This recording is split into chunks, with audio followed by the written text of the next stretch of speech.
Bienvenue à l'instant causerie de ce mercredi. Quels sont les efforts du Bénin dans le cadre de la protection de ses citoyens? On en parle dans la causerie de ce matin. On parlera aussi des efforts du Bénin en faveur des personnes handicapées, puisqu'aujourd'hui c'est la journée mondiale du handicap. Quelle place accordons-nous aux personnes handicapées dans notre société? Question pour nos différents confrères. Et parlant d'eux, je vous présente Ange-Pauline Touama, qui est journaliste, analyste politique. Ange, bonjour. Bonjour Gilles Chris. Voilà, vous êtes venu de la presse universitaire et de Radio Univers pour être plus précis. Merci de répondre présent à notre appel. Gabin Goubi, que vous reconnaissez, qui est journaliste au quotidien Les Pharaons. Gabin, bonjour. Oui, bonjour, j'ai Chris, bonjour Olali. Bonjour. Et puis Stanislas Benoukou-Amoua, le chroniqueur culturel de ce matin, que vous connaissez évidemment. Stanislas, merci d'être là. C'est moi. Voilà, on le disait tout à l'heure, on va parler de la protection sociale et on va commencer, Olali, avec un exercice de clarification conceptuelle. Oui, et Gabin, dites-nous, que mettons dans la protection sociale? La protection sociale, à mon humble avis, c'est tout ce qui entre dans la bienveillance qu'on peut avoir à l'égard de ces personnes-là, qu'on peut considérer comme étant les plus vulnérables au sein de la société. C'est des gens qui apparemment n'ont pas assez de marge de manœuvre, comme des personnes disposant, n'est-ce pas, d'une certaine aisance au plan social. Donc c'est des personnes envers lesquelles l'État a en réalité un devoir moral non seulement de protection mais aussi d'assistance. Donc c'est toutes ces personnes-là que je mets un peu dans les personnes qui ont besoin, n'est-ce pas, de protection sociale. On les appelle souvent les personnes les plus vulnérables au sein de la société. Il y a des enfants, il y a des femmes, il y a des personnes âgées. Enfin, cette catégorie de citoyens qui ont des difficultés, n'est-ce pas, à subvenir à leurs besoins fondamentaux de la vie. Ça, se loger, se nourrir, se vestir, s'instruire et autres. Donc l'État doit aménager certaines conditions d'assistance à leur profit pour que véritablement ils puissent faire face aux contraintes et aux vicissitudes quotidiennes de la vie auxquelles elles sont confrontées. Voilà, Stanislas, quand on parle de protection sociale, comme il vient de le dire, il y a une certaine vulnérabilité préalable dans la société. Donc, est-ce que vous pouvez nous situer encore plus ce concept-là? Oui, vous savez, quand on parle de vulnérabilité, il y a plusieurs catégories de la population. Déjà les enfants qui sont des êtres assez vulnérables. Il y a les femmes enceintes aussi qui sont assez vulnérables. Oui. Et la troisième catégorie que je pourrais mettre dedans, ce sont les personnes du troisième âge. C'est des personnes qui en réalité n'ont pas la capacité à elles seules de se défendre face à un certain nombre d'assauts, que ce soit de maladies ou bien de violences. Et donc la protection sociale, en réalité, de l'État, quand elle intervient, elle fixe d'abord ses regards sur ces trois catégories de personnes-là. Quand vous prenez les enfants dont j'ai parlé tout à l'heure, les enfants de moins de 5 ans, par exemple, ne savent pas encore distinguer le bien du mal, le vrai du faux. Donc, ils peuvent jouer avec tout, par exemple. Oui. Un enfant de moins de 5 ans peut jouer avec le clou, peut jouer avec une lame, des paires de ciseaux, par exemple, sans pour autant savoir que c'est tranchant ou que ça peut le blesser. Pareil pour une femme enceinte, quand il y a inondation, bien quand il y a des feux de brousse par exemple, elle ne peut pas vite courir parce que, bon, vu son état, elle ne peut pas vite détaler. Donc, quand on prend les personnes du troisième âge, par exemple, quand il y a un incendie, par exemple, ou que les jeunes de 20 ans prennent leurs jambes au cou, il y a que ces personnes ne peuvent pas vite détaler. Donc, c'est des catégories de personnes qui sont assez vulnérables et par rapport à certaines situations, on leur crée des conditions pour leur faciliter la vie. Voilà. Ange Touama, avez-vous quelque chose à ajouter dans ce sens? Ce que je peux ajouter, c'est dire en fait que ce sont des personnes à protéger beaucoup plus dans la société parce que elles ont une capacité de défense un peu moindre par rapport à d'autres couches, comme les jeunes, c'est parce qu'il y a beaucoup de jeunes sur ce plateau, un peu comme les jeunes que nous sommes ici. Oui. Vous savez, nous avons de la vigueur, nous avons, disons, beaucoup d'avenir encore devant. Donc, alors que ces personnes vulnérables et surtout ces personnes du troisième âge, on a à les oublier. On a tendance à oublier qu'elles font partie de la société et l'importance qu'elles ont dans la société, ces personnes du troisième âge. Donc, c'est des gens qui ont une moindre capacité à se défendre, surtout face à certaines conditions. Très bien. Alors, dans ce sens, il faut dire que le Bénin a mis en œuvre depuis 2014 la politique holistique de protection sociale, en abrégé PHPS, pour la période de 2014 à 2024, soit une période de 10 ans. Ceci afin de répondre aux besoins en matière de protection sociale des Béninois. Et il faut dire déjà qu'en 2014, il y avait un tableau que je m'en vais vous décrire. Une pauvreté monétaire assez importante et qui s'est accrue de 3,9 points de pourcentage entre 2011 et 2015. Il y a eu 3 jeunes sur 4 qui sont soumis au sous-emploi, un faible niveau d'alphabétisation des populations, une mortalité maternelle assez élevée et près d'un ménage sur 10 en insécurité alimentaire. Ange-Pauline Touama, est-ce une fatalité pour notre peuple d'être dans cette condition-là?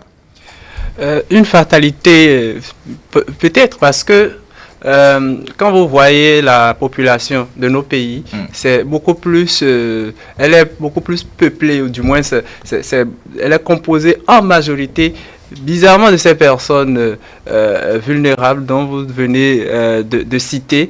Et cette forte population ne permet pas vraiment à ce que la politique puisse vraiment couvrir tout ce bon nombre. C'est pourquoi nous constatons cette défaillance au sein de cette couche-là, ou de ces différentes couches frappées par cette vulnérabilité. Donc, c'est une fatalité. Cette fatalité est beaucoup plus liée à la politique mise en place par les différents gouvernements. Cette politique-là qui est insuffisante pour couvrir, pour aider ces personnes vulnérables.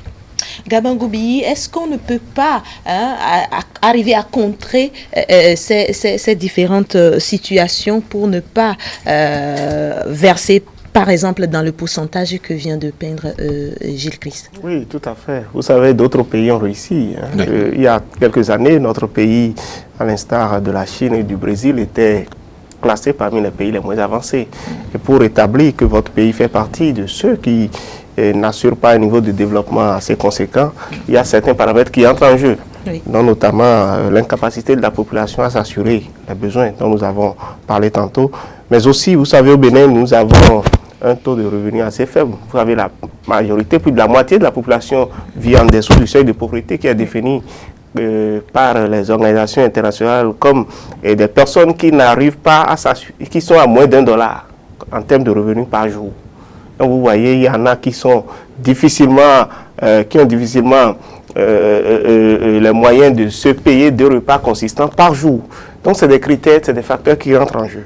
Et puis le gouvernement, ou nos gouvernements successifs ont établi des politiques à cet effet. Vous vous rappelez un peu déjà sous le feu général Mathieu Kérékou, on avait parlé on avait fait des études prospectives à l'horizon 2025 qu'on avait nommé Bénin Perspective à l'AFIA 2025. 2025. Maintenant, il n'y a que dans les politiques successives que nous mettons en place, il y a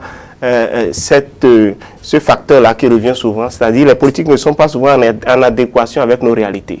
C'est-à-dire on vient colporter les modèles de l'extérieur, de l'étranger, alors que nous ne vivons pas forcément les mêmes réalités. Donc si on doit parvenir à endiguer ce mal, à endiguer ce fléau-là, je pense qu'il faut repenser les choses, intégrer la psychologie sociale des Béninois, vivre, enfin essayer de pénétrer leurs conditions de vie pour que véritablement l'État puisse assurer l'assistance qu'il faut. Je pense qu'aujourd'hui, nous sommes presque en train de revoir ces formules-là avec les objectifs du millénaire pour le développement. On pourrait parvenir, bien entendu, à relever ce niveau, à améliorer notre rang sur ce plan-là. Pourquoi? Pour implanter également le Bénin dans le concert des pays les plus avancés en termes, n'est-ce pas, de protection sociale. Ce que je viens de dire, c'était pour la période de 2011 à 2015. Stanislas Samoa, quel commentaire cela suscite en vous? Oui, avant d'en venir à mon commentaire, vous avez fait une question tout à l'heure à Ange. Est-ce que cela constitue une fatalité?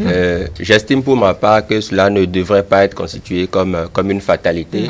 Étant donné que vous voyez, quand on fait une vue large sur tous les pays au monde, vous ne verrez pas de pays où il n'y a pas d'enfants. Vous ne verrez pas de pays où il n'y a pas de personnes du troisième âge, encore moins des femmes enceintes, des personnes vulnérables. Ça veut dire que tous les pays, autant que nous sommes sur la Terre, nous avons ces catégories de personnes-là. Maintenant, qu'est-ce qu'on en fait? Quels sont les mécanismes qu'on met en place pour assurer leur protection sociale? Vous n'êtes pas sans savoir que depuis 2016, je crois que nous avons un ministère de la Famille et des Affaires sociales, si je ne m'abuse pas par rapport à la dénomination. Donc, quand on dit affaires sociales, ça veut dire qu'on englobe, on vise déjà ces catégories de personnes-là qui, à un moment donné de leur vie, ne pourraient pas être capables de s'assumer face à telle ou telle vicissitude de la vie. Donc, je crois que nous devons être plutôt optimistes quant aux mécanismes qui sont mis en place depuis peu pour quand même faciliter la tâche à ces personnes-là. Et quand on parle de protection sociale aussi, on oublie souvent une catégorie de la population qui est assez marginalisée, je dirais, entre guillemets. Ce sont les enfants orphelins. Les enfants orphelins qui n'ont pas de parents géniteurs en vie, mais qui souffrent le martyre au jour le jour, qui n'arrivent pas à avoir 2 ou 3 repas par jour, qui ne sont même pas scolarisés pendant que leurs camarades vont à l'école, on leur paye la scolarité, eux ils ne sont pas scolarisés. Donc il y a de ces catégories de personnes-là, ces catégories d'enfants-là à qui nous devons avoir une pensée, parce qu'après tout ce sont des êtres innocents comme on a l'habitude de les appeler. Donc j'estime que les politiques d'orientation qui sont faites autour de ces catégories de personnes-là par rapport à leur protection sociale, ce sont des politiques qui sont les bienvenues et qui doivent être continuer par être pérennisé pour le bonheur de ces catégories-là. Oui, Gabin. En termes de politique, effectivement, vous avez vu que l'État a pensé dans son programme d'action le projet Arche. Le projet Arche Assurance pour le renforcement du capital humain, qui est un projet grandeur nature qui vient un peu assurer une certaine autonomie au plan social à nos populations. Et le projet, justement, a fait l'objet d'une phase pilote. Et déjà, les premiers bénéficiaires ont été identifiés. On a parlé des personnes pauvres extrêmes et pauvres non extrêmes qui déjà sont impactées. Donc, c'est déjà la déclinaison de cette protection sociale, c'est-à-dire la mise en œuvre de ces politiques mises en place là. Vous vous rappelez aussi qu'il y a le ministère en charge de la promotion de l'emploi, parce que vous avez parlé tout à l'heure du sous-emploi. Du sous-emploi qui est alarmant, le taux est alarmant au Bénin. Il y a un projet comme ça qu'on appelle projet emploi jeune qui est financé par la Banque mondiale et depuis il y a 3 à 4 mois, le ministère en charge de l'emploi a entrepris des tournées dans les 12 départements que compte le pays à l'effet d'impacter un certain nombre de jeunes pour les promouvoir dans l'entrepreneuriat. Parce que vous savez, l'entrepreneuriat, qu'on le veuille ou non, constitue aujourd'hui une réponse efficace à la question du sous-emploi, à la question du chômage. Donc aujourd'hui, le projet est censé impacter près de 17 500 Béninois n'ayant pas d'emploi, si j'ai bonne mémoire. Et je trouve que c'est ces genres d'actions-là, en plus des efforts que déploie bien évidemment le ministère en charge de la protection sociale, avec la nuance, comme mon confrère, c'est pas, il avait dit que ça existait. Non, ça existait depuis 2000. Depuis même bien avant 2016. Bien avant, j'ai juste mis l'accent sur la politique ce qui se fait 2016. Oui, voilà. Parce qu'il y avait effectivement un ministère de la famille. Justement, parlant de ça, il faut mettre aussi l'accent sur la politique de microcrédit aux plus pauvres. Vous savez, tout ça rentre en ligne de compte pour, n'est-ce pas, permettre aux populations d'avoir plus de capacités, d'avoir plus de marge de manœuvre pour pouvoir sortir, n'est-ce pas, de la pauvreté. Est-ce qu'on peut dire alors que les autorités prennent autant conscience de ce que effectivement les populations ont besoin d'assistance? C'est une question quand même fondamentale parce que quand vous suivez les autorités tous les jours, toutes les politiques menées dans tous les domaines, c'est en faveur de ces populations. Et en l'occurrence, quand vous prenez les personnes vulnérables qu'on vient de cibler tout à l'heure, elles sont majoritaires au sein de la population. Elles sont majoritaires. Donc, toutes ces politiques sont menées envers elles. En fait, s'il n'y avait pas cette prise de conscience des autorités, s'il n'y avait pas cette connaissance des autorités sur cette problématique, il n'y aurait pas eu cette politique mise en place par le gouvernement pour pouvoir leur permettre de souffler un tout petit peu. Vous voyez, les politiques sur l'emploi des jeunes pour permettre à ce que les jeunes quittent l'ornière, puissent quitter la pauvreté du moins, et se donner une certaine autonomie. Cette politique mise en place pour permettre aux personnes extrêmement pauvres d'être impactées. Cette politique qui est mise en place pour permettre à la couche la plus vulnérable de pouvoir se défendre. Je pense que c'est parce que les autorités ont pris la chose à cœur. Voilà, c'est vrai qu'il n'y a pas peut-être une forte communication autour, mais un ministère quand même en charge des affaires sociales qui travaille dans l'ombre et qui permet à ces populations, à ces couches-là d'être impactées. Cela vraiment est la preuve de la prise de conscience de cette situation qui peut-être d'ici, avec les chiffres, avec les chiffres à l'avenir, nous pourrons quand même constater l'impact de ces politiques mises en œuvre pour permettre à cette population cible de pouvoir s'en sortir. Justement. Sur la question, si vous permettez, vous savez, j'ai suivi M. Hubert Amengbedi sur un directeur général de l'Agence nationale pour l'emploi. Exactement. Qui disait qu'au Bénin, nous n'avons pas forcément un problème de chômage, mais un problème de sous-emploi. Parce qu'il faut faire la catégorisation. Parfois, les gens ne font pas la différence. Exactement. Et on va leur refaire la précision ce matin. Quand on parle de sous-emploi, c'est que vous êtes qualifié pour un emploi donné, mais vous exercez une activité pour laquelle votre qualification est en dessus, est au-dessus. Et si, par exemple, vous devez être, selon votre niveau de qualification, payé à 500 000 francs, par exemple, vous avez une activité qui vous donne 50 000 ou bien 75 000. C'est ça le sous-emploi. Ça veut dire que vous êtes employé à quelque chose, mais qui ne vous permet pas de vous épanouir. Alors que le chômage, c'est que vous avez une qualification, vous cherchez de l'emploi, mais vous ne l'avez pas du tout. Donc, c'est deux choses différentes. Et quand nous prenons plusieurs actions qui sont menées, quand vous prenez le projet asphaltage, la plupart des jeunes qui travaillent, même si c'est des personnes qui n'ont pas tous les mêmes niveaux de qualification, on sent que ce sont des jeunes béninois qui accompagnent les Chinois sur le terrain. Ça leur permet d'avoir au moins quelques revenus que ce soit. Donc déjà là, la protection sociale aussi participe à tout cela. Parce que quand vous avez un jeune qui est désœuvré à la maison et qui, par le biais de ce projet-là, peut sortir le matin et trouver peut-être 2 000 francs par jour, 5 000 francs par jour, c'est quand même quelque chose de louable.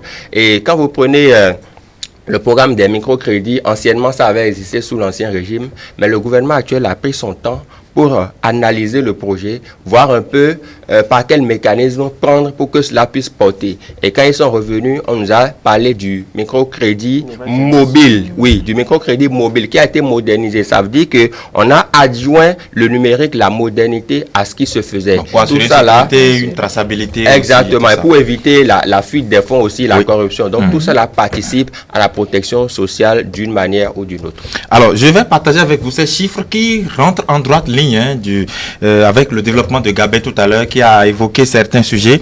Et on va vous faire justement découvrir ces chiffres. Selon une étude récente justement sur le financement de la protection sociale au Bénin, il faut dire que les dépenses sur la période, par exemple, jusqu'en 2017, avoisinent au total 93 milliards de nos francs CFA par an, soit en moyenne 7,7% des dépenses publiques totales, ou encore 1,82% du produit intérieur brut.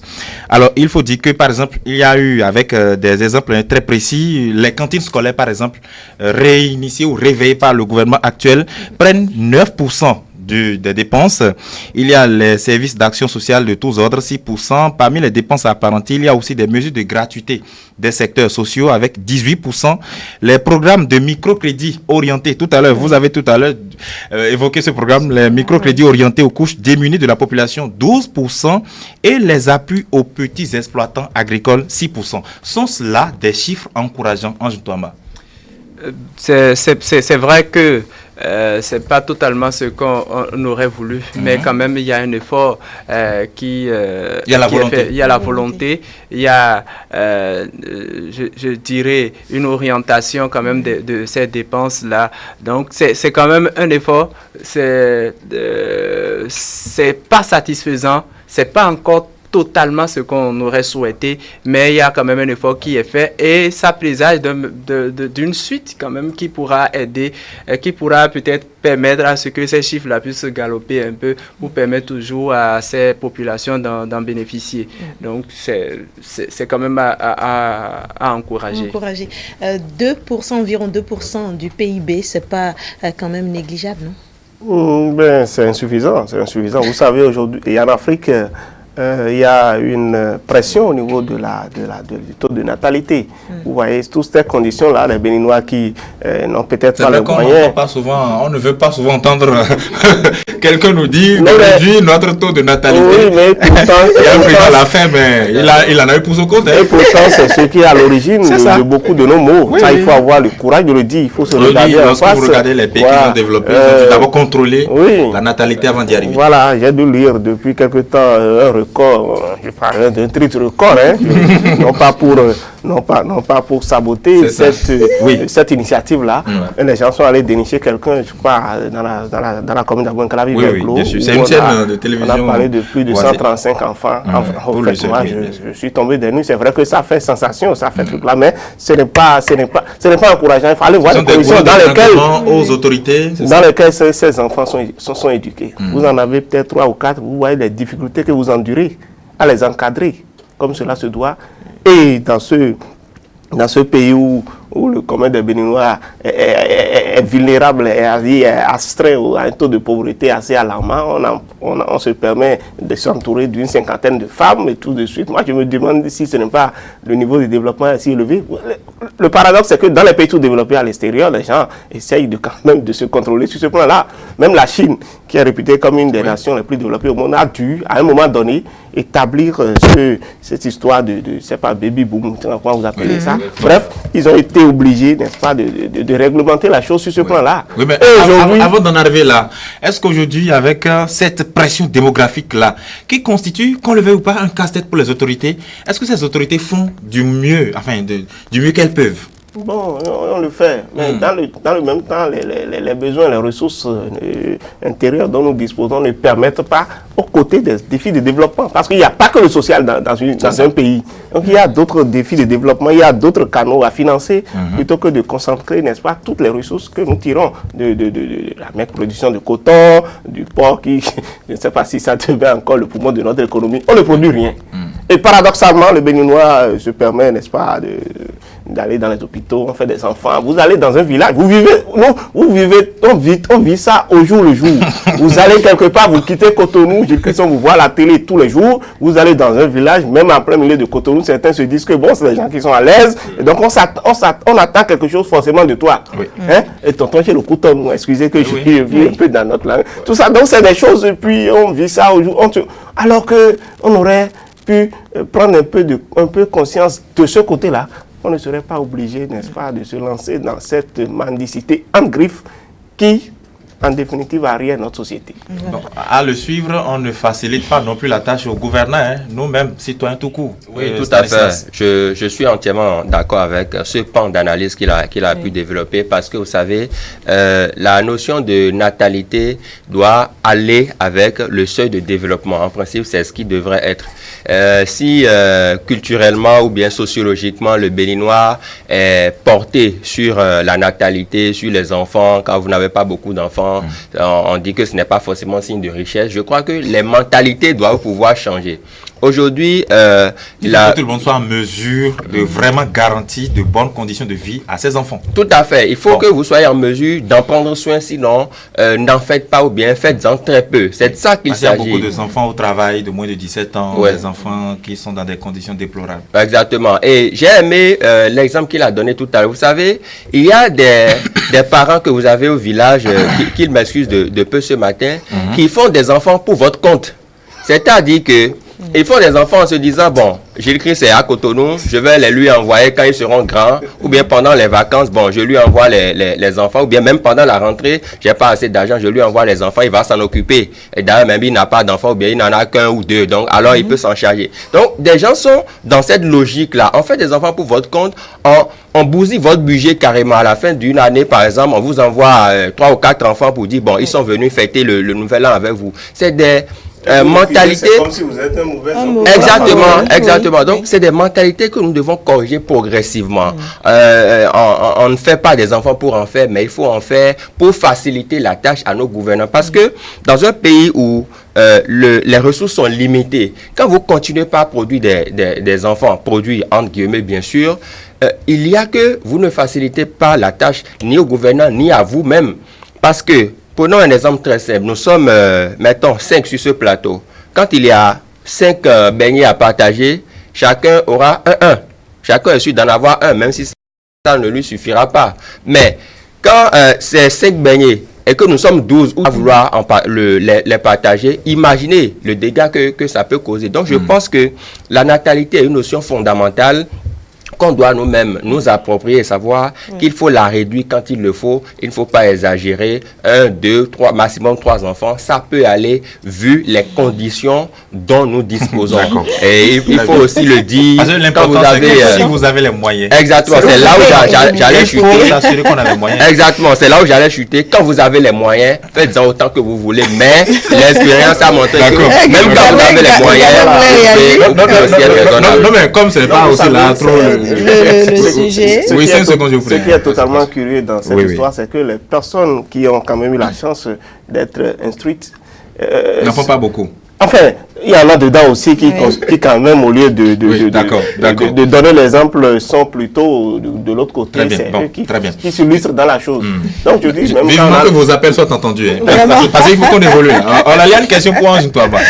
Oui, Ange, c'est vrai que les populations doivent prendre conscience de l'enjeu. Et d'ailleurs, le gouvernement qui déjà a décrété plus de la moitié de son budget 2020 à la protection sociale. Ange Toama, est-ce que cela signifie la prise de conscience ou sinon que le gouvernement est bien conscient de l'enjeu? Est bien conscient de l'enjeu. Le gouvernement, pardon, est conscient. Oui, exactement. Le gouvernement est bien conscient de l'enjeu parce que si on n'est pas quand même conscient, on ne va pas initier des projets, on ne va pas mettre une part du budget sur... près de la moitié. Près de la moitié. Près de la moitié, parce que c'est un peu près de 52% du budget 2020. Ça prouve vraiment que le gouvernement a pris ça à cœur, a pris les conditions de ces populations ou de ces personnes vulnérables dont on vient de faire cas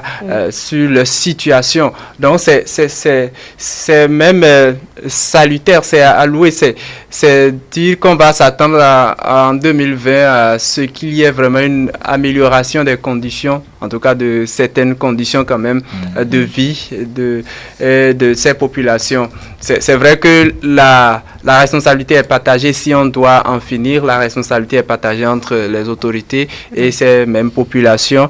Mais le gouvernement est en train de jouer sa partition. Mais il faudrait que le gouvernement aide également les populations à jouer leur partition parce que tout ce qui est dit tout à l'heure sur la natalité, il y a de ces populations qui ne le savent pas, qui ne savent pas vraiment qu'il faut limiter les naissances, ou bien il faut faire les naissances. Non, mais il faut quand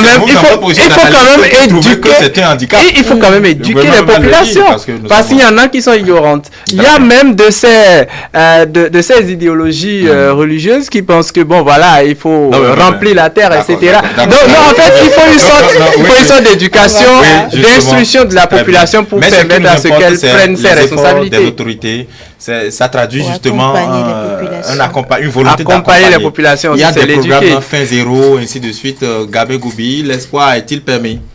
Oui, l'espoir est permis, mais c'est un point de conscientisation. Je pense que si on prend conscience individuellement et collectivement, ça pourra un temps soit peu régler le problème. Donc je trouve que la balle est dans le camp de tout un chacun de nous, aux côtés des efforts que nos gouvernants déploient chaque jour.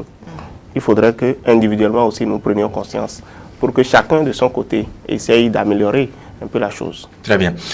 Aujourd'hui, vous avez fait une question tout à l'heure à Ange. Est-ce que le gouvernement a pris conscience maintenant de l'enjeu? Je crois que le gouvernement a pris conscience depuis le départ de l'enjeu. Et vous savez, depuis le départ du nouveau départ. Depuis le départ du nouveau départ, oui. C'est très poétique, hein? Oui, tout à fait. Pourquoi pas? Parce que vous savez, investir dans le domaine du social, c'est une question de prospection, c'est une question de planification aussi. On ne se lève pas pour se jeter et dire, bon, on veut travailler dans le social. Non, il faut planifier. Encore que si avant votre régime, il y a eu des actions dans ce sens qui sont allées dans tous les sens, il fallait quand même réorganiser le secteur. Donc, si le gouvernement consacre plus de la moitié du budget 2020 au secteur du social, cela ne me surprend pas moi personnellement parce que je savais que le gouvernement était dans une logique de planification et quand tout le monde criait que le gouvernement ne s'intéressait pas au social, n'oubliez pas, il y a une phrase forte, Patrice Talon a dit qu'il rêve d'être porté en triomphe à la fin de son mandat. Je crois que nous sommes en train, petit à petit, de voir les efforts qu'il est en train de déployer et souhaitons lui bonne chance dans ce sens. Aujourd'hui, c'est la journée mondiale du handicap. Des personnes handicapées, on parlait tout à l'heure de certaines personnes qui sont considérées comme des personnes vulnérables. Les handicapés en font certainement partie. Il y a différents types d'handicap, handicapés moteurs, ainsi de suite. Ange-Pauline Touama, quelle place accordons-nous?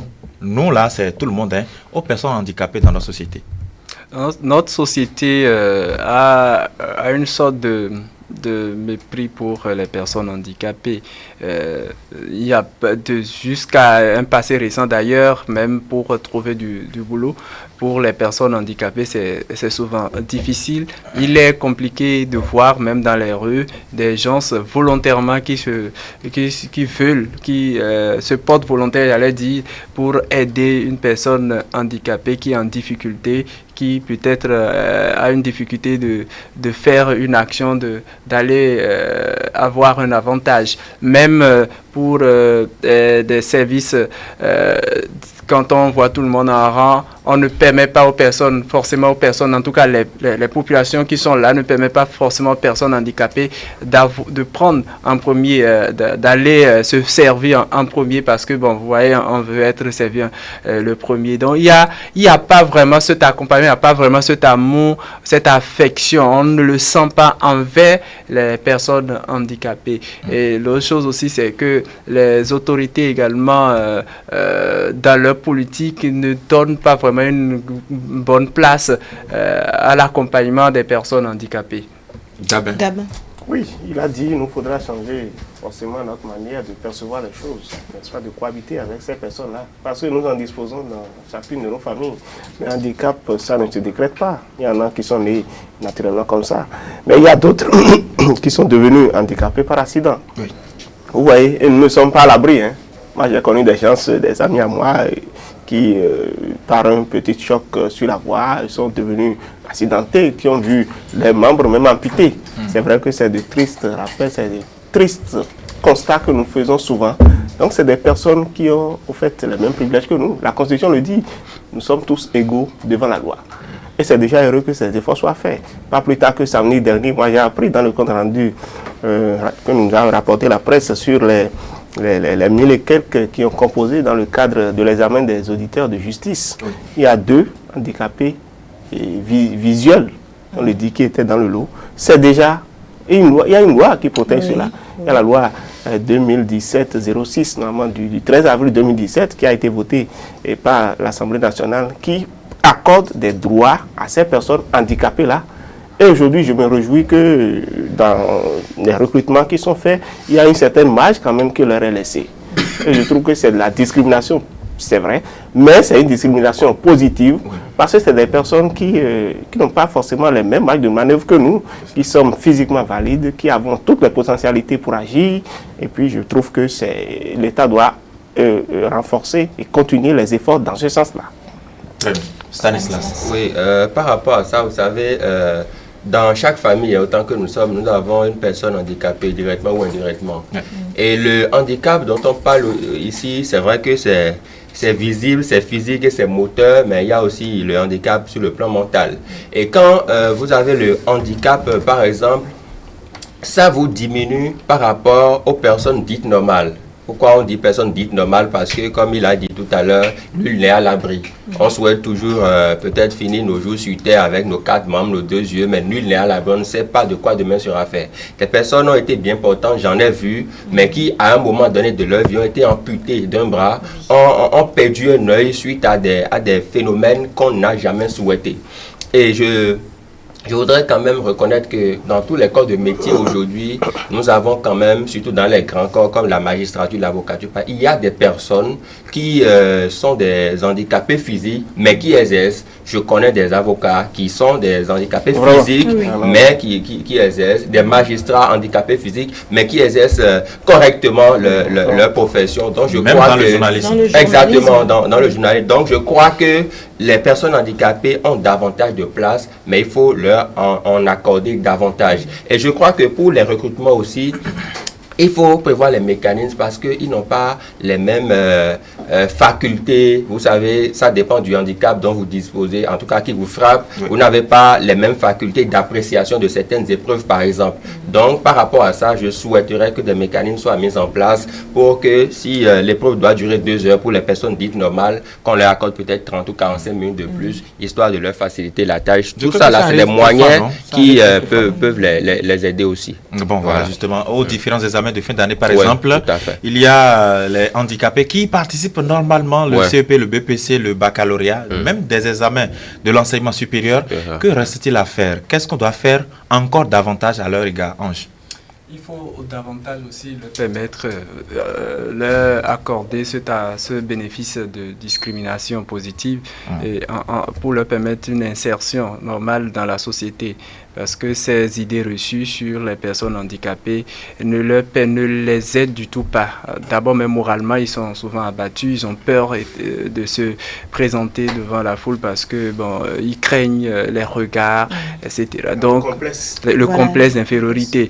Donc, il faudrait vraiment qu'il y ait un accompagnement pour leur permettre une insertion normale, qu'ils se sentent heureux de vivre au milieu des siens et de pouvoir quand même eux-mêmes s'épanouir. Au côté des, je dirais, pour les autorités, il faut également une politique pour leur permettre de pouvoir, travailler, de pouvoir exercer leur métier. Il y a des métiers également où ils peuvent vraiment exceller et leur permettre également. Il faut une politique efface des personnes vulnérables et donc il faudrait que cette politique-là pour les personnes vulnérables dont on avait parlé tout à l'heure dans nos sujets puisse également les prendre en compte véritablement. Gabin, tout à l'heure, il a parlé du complexe au niveau de ces handicapés, ces personnes vivant avec un handicap. Que faut-il faire au niveau du cercle familial, surtout parce que tout à l'heure, on parlait depuis de l'appui de l'État, des autorités pour les accompagner. Au niveau du cercle familial, que faut-il faire pour donner encore plus d'audace et de confiance à ces personnes-là, pour qu'ils arrivent, pour qu'elles, parce que ce sont des personnes, pour qu'elles arrivent à affronter la vie sociale. Tout à fait, c'est d'abord de la famille que ça doit commencer. Oui. C'est d'abord de la famille que ça doit commencer. La personne est issue d'une famille, il faut essayer de la mettre en valeur, de la mettre au devant des choses pour qu'elle se sente valorisée, pour qu'elle sente qu'elle est parmi les siens et que véritablement... Parce que c'est à vous de faire la promotion de la personne pour l'avance. C'est comme si c'est un produit qui est issu de votre cercle. Et vous avez le devoir, n'est-ce pas, de l'orienter, de mettre les moyens à ses comptes pour que véritablement il soit un bon cadre. Aujourd'hui, je regrette un peu que dans nos cercles politiques, si je prends par exemple l'Assemblée nationale, le gouvernement, les institutions et autres là, il y a peu de personnes handicapées qui y sont. Pourquoi pas ne pas initier des tests, des lois, peut-être réserver quand même une marge. L'Assemblée nationale, c'est purement politique. Hein? Il faut se faire élire. Il faut se faire élire, d'accord, mais quand même, on sait copier les tests. On sait quand même. Et pourtant, il ne faut pas se confiner dans leur rôle de lecteur tout le temps. Il faudrait aussi qu'ils intègrent d'une manière ou d'une autre les cercles de décision pour pouvoir décider des choses. C'est vrai, ils sont... Donc à la maison, il faut les motiver. Il faut les motiver, il faut les mettre devant. C'est-à-dire il faut sortir de leur test complexe d'infériorité qu'elles ont vis-à-vis de la société, vis-à-vis de leurs. Si l'enfant ne se sent pas à l'aise en famille, il se sentira encore à l'aise où? Voilà que la personne est handicapée. Si parmi les siens, il ne se retrouve pas, il va se retrouver où? C'est vrai qu'on dit souvent que nul n'est prophète chez soi, mais ce n'est pas une raison pour l'isoler. Parce que beaucoup ne sont pas nés handicapés. Et je continue de le dire, nous ne sommes pas à l'abri. Oui. Nous ne sommes pas à l'abri. Tous autant que nous sommes. Demain, vous pouvez voir la personne très valide, physiquement au point. Mais qu'est-ce qui prouve que d'ici tout à l'heure, on ne va pas faire un choc au niveau de l'escalier?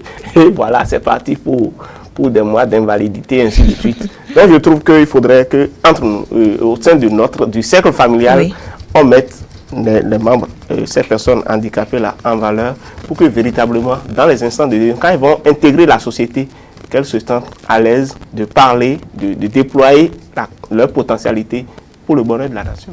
Stanislas. Je crois qu'au niveau de certains services, il y a que quand vous voyez une file d'attente par exemple, et il y a des personnes handicapées, ceux-là qui sont habilités à fournir le service appellent du lot les personnes handicapées et les servent d'abord avant de servir les autres personnes dites normales. Donc je crois que ce sont des habitudes à encourager, à pérenniser davantage. Et aussi pour les zones ou bien les endroits difficiles d'accès pour les personnes handicapées, je prends par exemple les escaliers par exemple, il y a des personnes handicapées qui ne pourraient pas facilement emprunter les escaliers, donc il faut soit des ascenseurs, soit des canaux qui leur permettent qui puissent faciliter leur mobilité. Vous voyez, c'est très très important. Donc, par rapport à l'accès aux différents services, que ce soit public ou privé, il faut garantir les mécanismes nécessaires pour faciliter la vie aux personnes handicapées.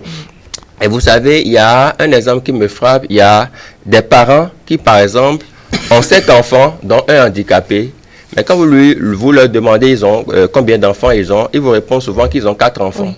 Parce qu'ils considèrent, oui, c'est triste, mais c'est réel, ils considèrent le 5e comme, peut-être comme une bêtise de la nature, comme un enfant qu'on ne doit pas. Et même pour les périodes de fête, vous voyez, on habille les 4 enfants, chichement, tout ça, mais le 5e est dans la chambre en train de pleurer. Donc, c'est dans merci au village. Donc, c'est dans le cocon familial qu'il faut entourer l'enfant de tout le soin possible. C'est fondamental. Et je crois, si mes réminiscences sont bonnes, qu'il y a un président américain qui a dirigé l'Amérique en fauteuil roulant. Je n'ai pas le nom avec précision, si ce n'est pas Roosevelt. Et voilà. Roosevelt. Voilà. Merci. Delano Roosevelt, voilà, qui a dirigé les États-Unis d'Amérique, la grande Amérique justement, en fauteuil roulant. Ça veut dire que si nous entourons nos enfants de soins, ils peuvent faire de grandes choses. Bon, vous m'amenez à penser à Bouteflika, même si la télé là-bas, n'est pas pareille. Voilà, merci à tous d'avoir été là. Gabriel Ruby, journaliste au quotidien Les Pharaons. Ange Pauline Thomas, journaliste, merci d'avoir été là. Stanislas, vous avez participé à la causerie